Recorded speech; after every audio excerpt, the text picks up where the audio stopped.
back to Dmac Mad Gaming. I'm your host Dmac, and here we believe gaming is a lifestyle, not a hobby. I'm so glad to be back, guys. I know I've been gone for a while. I hope the Mad Gaming kept y'all entertained and kept y'all engaging in the channel.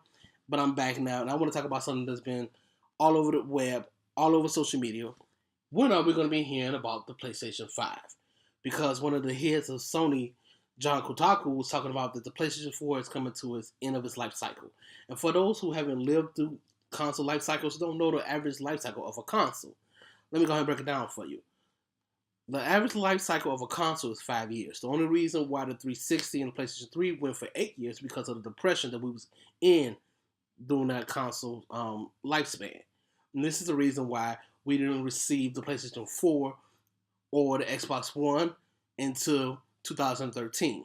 It's because we had a depression, and the developers and the companies like Sony and Microsoft didn't want to create a new hardware because they knew that their fan base was not going to be able to afford it because of the depression. It was a rough year. Even though they didn't want to say it was, we was in a depression. We was in a recession. And that's the reason why these consoles life cycles were extended to 8 years. So the question is, are we going to be hearing something about PlayStation 5 at this year E3? I doubt it. The reason I doubt it is because even though the PlayStation 4 is coming on 5 years, and that's to use the lifespan of a console, they did a console refresh mid through the current gen life cycle, which was the PlayStation 4 Pro.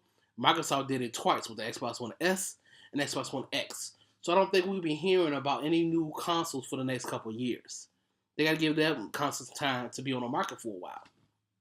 And for those who have already owned a PlayStation 4 and then go buy a PlayStation 4 Pro because you didn't want it because it was just a mild upgrade, you were smart to do that. That was your preference. But those who went out and bought a PlayStation 4 Pro, like I did, because I love upgrading, I love options, we may feel alienated and angry if Sony steps up at this E3 or Nation E3 and talk about we are coming out with the PlayStation 5. That will make the customer base very angry.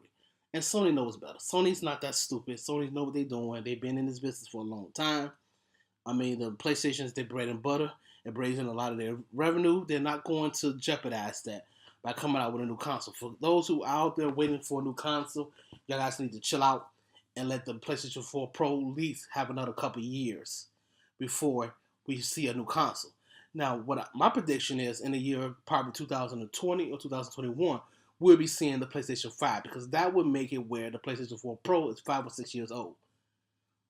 I think that will be the perfect time for Sony to unveil their new hardware. But the question is, what are they going to unveil that's going to make customers jump on board for the PlayStation 5? That's the big question everybody's wondering. So if you out there worried about you spent your money on PlayStation 4 Pro and they come out PlayStation 5 and you losing your mind over it because you're so pissed off, chill out. It's not what's happening. They're not going to leave you hanging. They're not going to just stop working on the PlayStation 4 and PlayStation 4 Pro. They're not going to do that. And neither is Microsoft with the Xbox One S and Xbox One X. You can chill out on that. You got a couple more years, at least two to 3 years on that, at least. Guaranteed.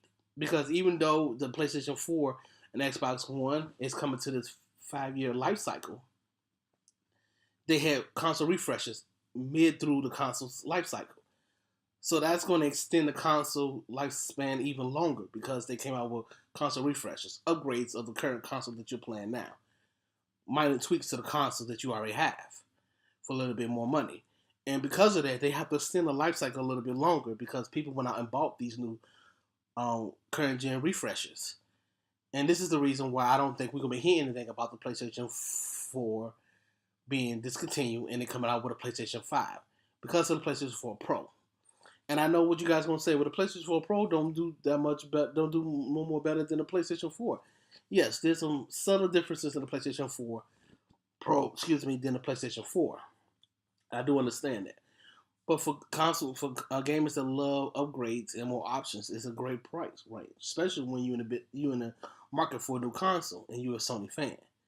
Now, I don't know why people thinking we're going to hear about it in 2018. That's not going to happen. We still got a couple more exclusives that hasn't came out yet. And Days Gone, I don't think that's going to be an exclusive for the PlayStation 5. The Last of Us Part 2 is not going to be exclusive for PlayStation 5. If Sony does this, this is going to alienate those who bought the PlayStation 4 Pro. and they're gonna lose a large chunk of their fan base if they do this. And even if they do decide to do this, what are they gonna tell the customers that already bought their hardware?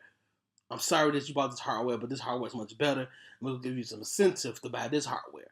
I don't think it's nothing that they can do that can actually change a customer's mind on what they already purchased. A lot of people are happy with the consoles they have now. I'm perfectly content with my PlayStation 4 Pro, and I'm not looking to upgrade yet. It hasn't been long enough for me to upgrade yet. I usually wait about 4 or 5 years to upgrade to the next console because that's the average life cycle of a console. And because of these current mid refreshes of the current gen consoles, there's no need to go out there and shout out that I want a new console because it's a fool's mistake, and I don't think Sony gonna do anything like that. I don't think Sony is stupid enough to even try to attempt something like that, because if they do, it's gonna hurt them in the long run, and that's just my opinion. Now, I'm seeing a lot of the YouTubers on YouTube talking about this, and what Dreamcast guy thinks it's coming out in the next year, maybe 2019. We'll hear something about it. I highly doubt that. If we do hear anything about the PlayStation 5, it'll be them telling us that it's in work. They're working on it.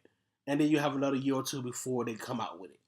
Guaranteed, because they're not going to sit up there. Even if they only give the PlayStation 4 Pro 4 years on the market, they gotta have to give at least 4 years. Even if they want to give it 5 years.